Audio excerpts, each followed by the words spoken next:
Welcome back to the Elias Macko Show. Now, the military strikes against Iran are not only causing a war in the Middle East, but also a war on your social media feeds. Artificial intelligence is making it easier than ever to create fake war videos and images and convincing fake news online. You look at the videos circulating pretty much every social media platform, they look real, they look convincing. But they are not coming out of Iran right now. Craig Silverman is with us. He's co-founder of Indicator and an investigative journalist. Craig, welcome back to the program. Hey, thanks for having me. Let's talk about the amount of slop we are talking about here, the layers and layers of it. What are you seeing right now in the past week of so-called videos of the war in Iran? Yeah, just an incredible amount of AI-generated video and images, claiming everything from, showing missile strikes hitting Tel Aviv to, I've seen AI altered satellite imagery, that mistakenly depicts what people are claiming are the result of Iranian strikes. So a wide range of stuff. There's also been, fake accounts on X claiming to be members of the Iranian regime. So it's really just a buffet of deception, and it is flowing really, really freely, reaching a lot of people. I mean, tremendous engagement numbers on some of the AI videos that I've seen. And one of the things that was particularly alarming to me is that on X, they have kind of their own built-in AI chatbot called Grok. And in some cases, you would see an AI-generated video being shared, getting huge engagement, and people would tag at Grok and say, hey, Grok, is this real? And I saw one video in particular where Grok repeatedly was insisting that it was real, and it took a couple of days of people arguing with the chatbot for it to finally realize that it was wrong. And so, so the place they go to fact check also gives them false information thanks to AI. So, and I guess, where do you stand on, this is on all social media platforms. I know there's a bit of whack-a-mole always involved, perhaps will always be whack-a-mole when you want to try and stamp this stuff out. How are the platforms doing? You brought up X a couple of times. I know that they changed their revenue program on the fly last weekend and said, you share this stuff, boom, you're banned for making money. Who's doing a good job at the whack-a-mole game? Yeah, I mean, I think one, and you're right, first of all, that there is going to be an inevitable amount of this stuff that slips through. That's just like the nature of these platforms in this information environment. We get a much more open, democratized information environment, but the opportunity for manipulation is much greater because there are fewer guardrails. X was definitely behind other platforms in terms of some of the measures that it decided to recently introduce, like you said. Basically they said that if somebody shares AI footage of a conflict zone and they don't label it as AI, we will restrict their ability to make money. And other platforms have similar policies in place. So the fact that X didn't have it meant that it was behind them.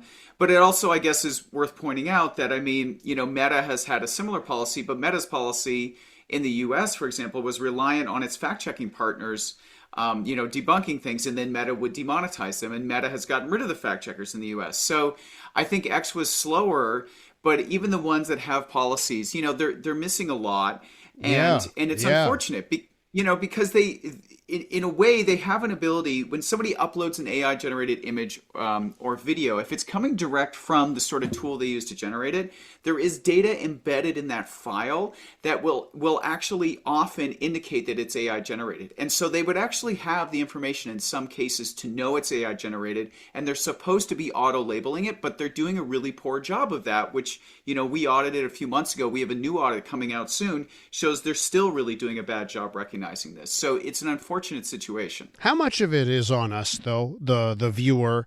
Because I think there are a few telltale signs. Like, one of the things that I saw brought up, like, listen, these AI tools that generate these clips, it's 10-second clips. So, like, almost one of the things people should just realize, if all you see is 10 seconds of something, there's a good chance, it's harder for AI to deliver, let's say, a 2-minute sustained clip of war. So I wonder if what everyone who's listening right now, what they should be thinking about to make sure when they see something on Instagram Reels, like I see all the time, or on Facebook or on X, that they're able to realize what's real and what's not. The truth is that these models are getting better and better all the time. And so it's true that, Sora, which is OpenAI's video generation tool, tends to generate, a 10-second video. But there's others that, aren't necessarily restricted by that. And so the truth is that we're not in the situation we were a few years ago where, there might be an obvious, six-fingered human or a completely ridiculous, a sort of piece of footage in it that tells you right away it's AI. And so I think like the element of, I did a spot check and I don't see anything really obvious, maybe it's real. We can't actually rely on that anymore. And so I would say you have to kind of operate with default skepticism. And when you see a piece of footage and you see people claiming it's from a conflict zone, I would really just assume that, understand it could be manipulated, and you should, not be in a rush to decide that it's real or not. And you should go and you should look and see if there is additional information about it. And, honestly, like one way that people can do this is there's a free tool called Google Lens. It's now built into the Google Chrome web browser. It's built into the Google app. And it basically is a reverse image search tool. So if you take a little screenshot of that video and you upload it, to Google Lens, it might be able to find places where people have written about it, people have investigated that video, and give you some additional context. We're with Craig Silverman. We're talking about some of the fake AI-generated videos that are circulating online about the war in the Middle East. But Craig, let me make things even murkier, because what we're seeing on YouTube even goes to a next level, because there are now a plethora of YouTube channels that create, thanks to AI, and they can do it with a snap of the finger, they can create things that look like real news reports. They got familiar logos, they have anchors, they've got high-tech graphics, and it's all fake. Let's talk about that, because it's one thing, it's a short clip, that's fake. But for a lot of people, once they see anchors involved and graphics, how are they supposed to figure that out? Well, what's your take on this proliferation on YouTube? Yeah, there is a cottage industry of kind of, fake news-like content on YouTube. Sometimes it gets shown to you as an ad, and it might be related to a scam where they're impersonating, a specific real news presenter. Sometimes they're, impersonating somebody like, Kevin O'Leary, Mr. Wonderful, for an investment thing, or Elon Musk. And so it happens in organic content that might show up when you log in as a recommended video. It might show as an ad that runs in between to you.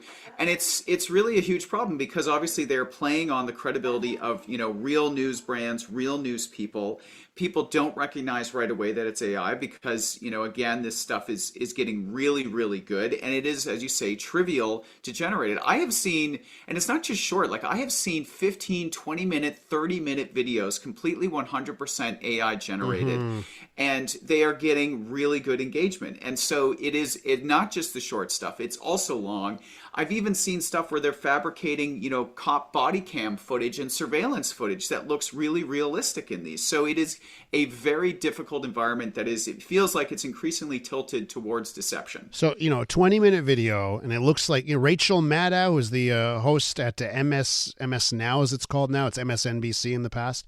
And it's a fake video about, a battle between Carney and Trump. It's got 700,000 views on YouTube. And I'm wondering, Craig, once it reaches, 200,000 views, maybe YouTube could do something about it. How much fault lies on the YouTube platform here?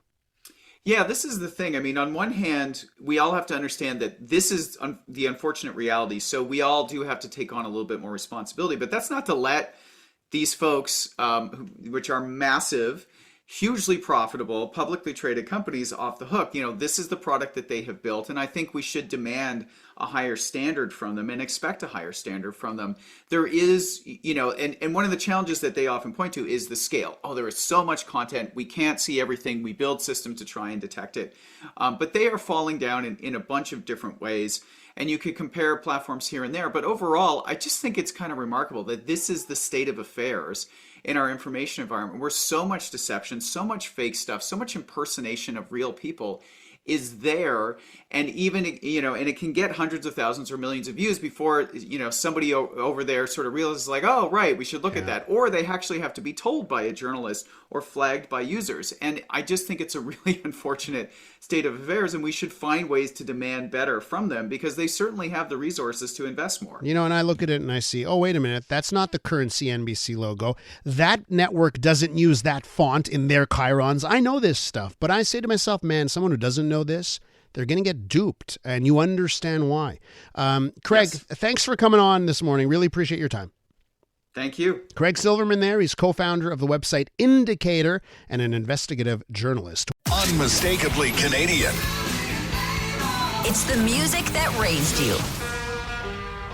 The artists raising the bar. Hi, this is Brian Adams. Hey, my name's Brett Emmons. I'm from the Glorious Sons. Hi, I'm Nelly Furtado. Made in Canada. The station that champions Canadian music. Loud, proud, and all yours. No passports required. Just press play. Tap into Made in Canada now on iHeartRadio.ca Or the free iHeartRadio app.